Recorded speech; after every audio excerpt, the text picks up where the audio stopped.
So today I'll be discussing a few different topics, the first being performance dimensions. There are 4 different performance dimensions: quality, time, flexibility, and cost. For quality, relating it back to the book, on page 38, Alex mentions that quality is important, but it's not his only goal of the plant. For time, on page 2, they discuss this order that is 7 months late, and it's not, the delivery speed is not a priority for the plant, but it definitely should be. And then for flexibility, when Alex's plant gets a call about an order that's late, all the attention shifts to that order specifically to satisfy the customer. So like with that big order, they were doing a bunch of other jobs. They immediately shifted to that big order and we're working on getting that out of there. And then for costs, Alex does have a bunch of employees that are laid off. So ideally, he's trying to save the company money, but I'm sure there's other ways that he could handle that. The next topic will be trade-offs. So a trade-off is a decision made by a firm to emphasize one performance dimension over another. So Alex, at his plant, time is not a top priority, but he might have to do a trade-off and make time his top priority. Maybe he'll um, lessen the priority of quality or something like that. But something where he's making something else less of a priority over something else. So that's what he's doing, or what he should do. The word priority is used 40 times in Eli Goldrat's The Goal. The point is that there is a primary goal and that everything else is dependent on that. By focusing, that goal is made possible. Without prioritization, unimportant goals proliferate and entangle a system. This happens to the plant in chapters 24 and 25. After setting aggressive goals but not stopping ineffective action, ineffective inventory continues to be built, accumulating and choking the progress. The elements of prioritization are simple. Know what tasks need to be done and rank them in order of priority. Obviously, tasks both urgent and important go first, while issues not important or not urgent go last. The rest fall somewhere in between.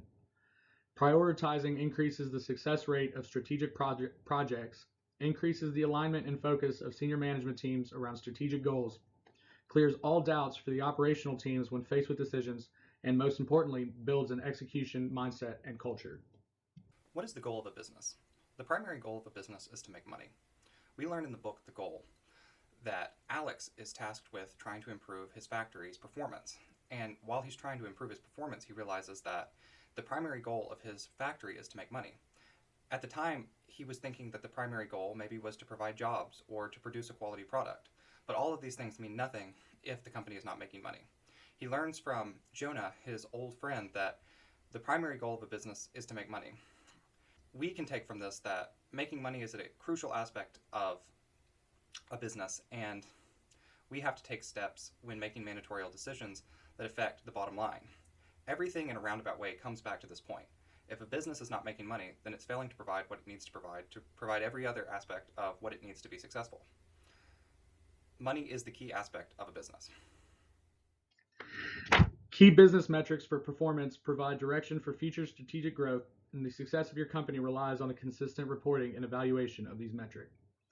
Eli Goldrat's main message in metrics is a push towards throughput-based accounting methods. If the system is analyzed as a fluid flow, then the constraint is the narrowest portion, or a literal bottleneck. Batches are the particles that make up the fluid, and fluids flow fastest with small particles. The system's volume is maximized with small particles. Eli Goldrat shows production manager Alex Rago using smaller batches to great effect in chapter 28 to hit his 15% growth target. Batch sizes are cut in half again to get big orders out and win the business. Another key is avoiding local optima or local optimum. Goldrat emphasizes that local optimums create vanity metrics, and when elevating the goal, local optima are a trap. In many cases, local optima delivers suboptimal solutions to the global problem, and a local search method needs to be modified to continue the search beyond local opportunity. Next topic will be trends. There are 3 different trends that will attract the management attention. So agility, so the customers really don't want to wait on these orders. They want them as soon as possible, which that's an issue at Alex's plant because most of his orders are late. So they need to address that.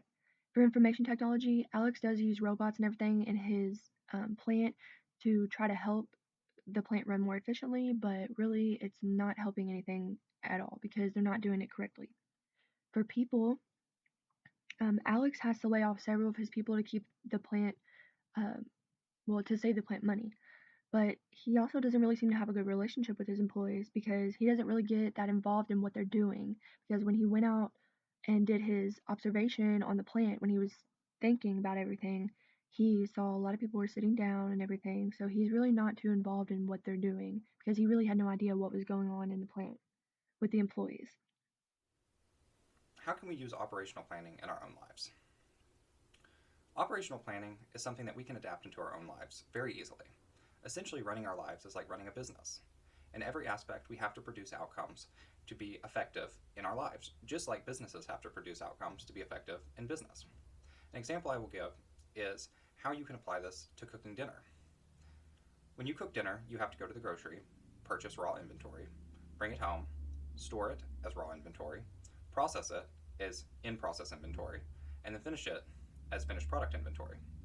In each of these steps, we can see that food moves through the kitchen much like inventory moves through a factory. Essentially, it is important to understand that applying these concepts to our lives helps us not only run more efficiently, but better understand how these concepts apply in an industry setting. Whenever we turn on the oven and we prepare to cook, we get out the cutting board and the knives. These are setup times. Just like setting up a machine to mill lumber involves setup time in a furniture building factory.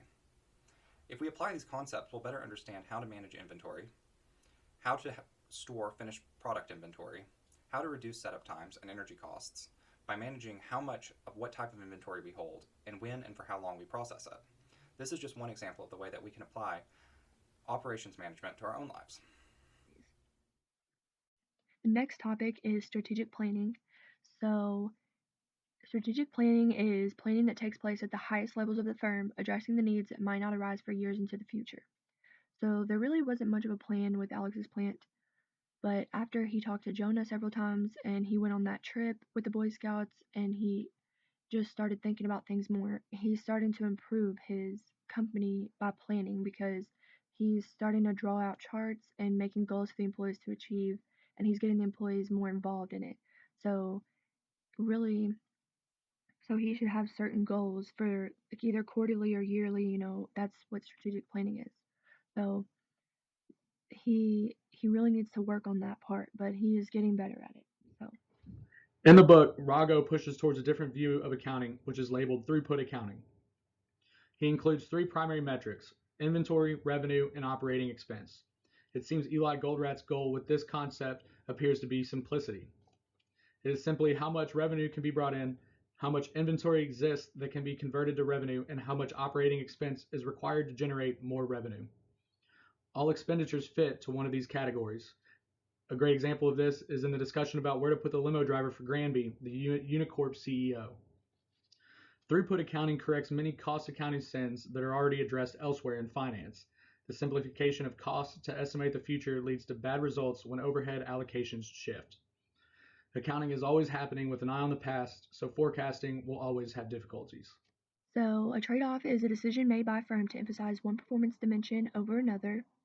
So Alex, at his plant, time is not a top priority, but he might have to do a trade-off and make time his top priority. Maybe he'll um, lessen the priority of quality or something like that. But something where he's making something else less of a priority over something else. So that's what he's doing, or what he should do.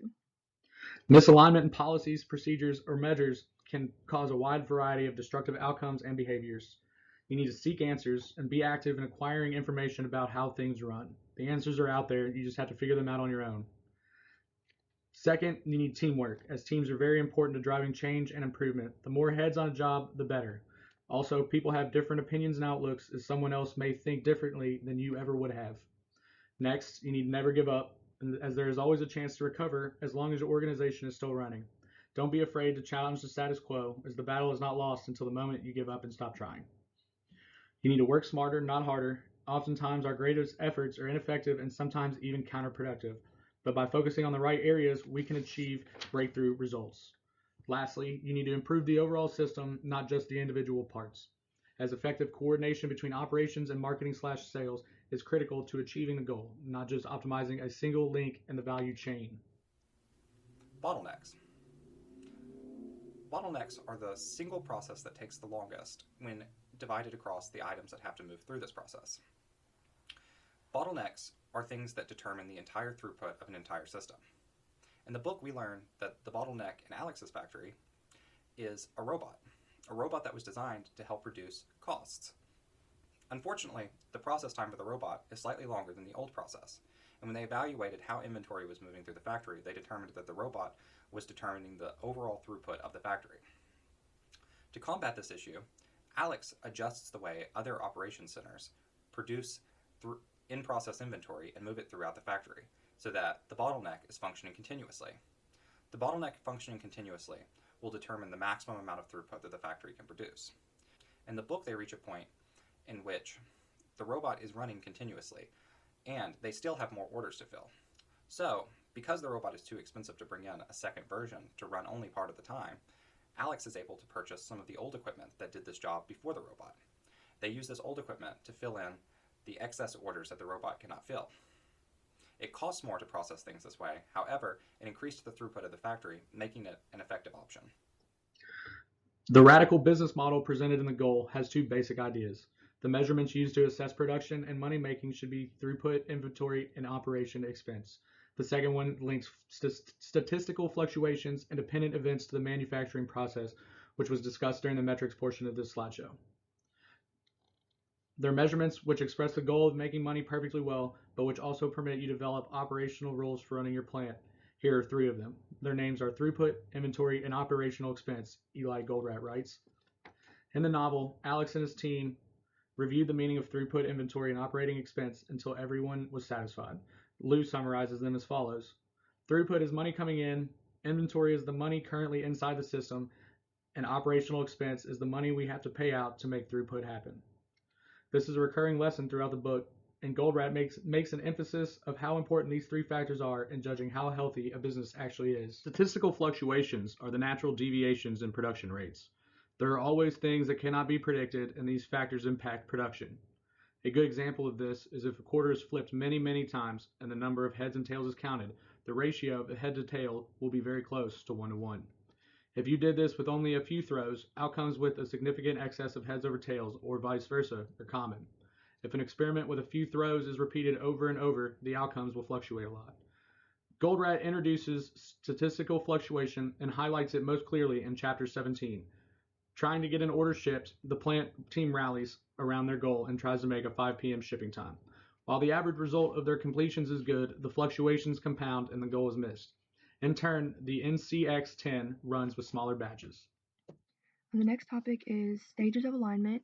There are 4 stages of alignment, and in the book, Alex is leading his son's Boy Scout troop, and he has to figure out how to manage their little team so they can meet their goal. And there's a certain time that they have to meet their goal, which is the same as his company. So he was able to make adjustments for the boys to make up for the lost time that they had. And then this experience really helped him to better manage a team so that they could work together and accomplish the goal. So that's what he needs to carry forward to his plant. Inventory is both a blessing and a curse.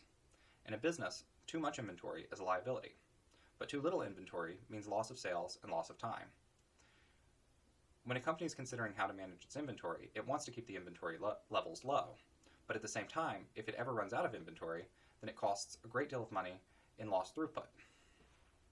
To manage this, a lot of companies have adopted just-in-time inventory, a process in which inventory is managed in a way that each work center has just enough inventory to be running at the speed it needs to run to be effective. There's very little stored inventory in process or as raw material. Inventory is released only when it is needed to be released, so that the system has just enough to function properly. Just-in-time inventory is the best of both worlds. It manages the lower costs of holding inventory, the lower costs of stored inventory in through process, with the benefits of constantly producing throughput. Of course, just-in-time inventory does run the risk of being managed incorrectly, leaving downtime in the factory. Future innovation for performance planning. The future of operations management is centered around technology and data. As we can see, data is becoming a bigger part of our lives, and this is ever so true in operations management. When we look at the operation in the book, The Goal, we see that they are beginning to use the dawn of technology in their operation. They are processing and analyzing the data that they have in 1980s computers to determine how much to buy, how much manpower they need, what needs to be changed. The future of operations planning means that letting the computers do these things for us. We no longer even need to analyze some of these problems because the computers are able to analyze and then implement these managerial strategies automatically. This is why the integration of computer technology into management is the future of operations planning.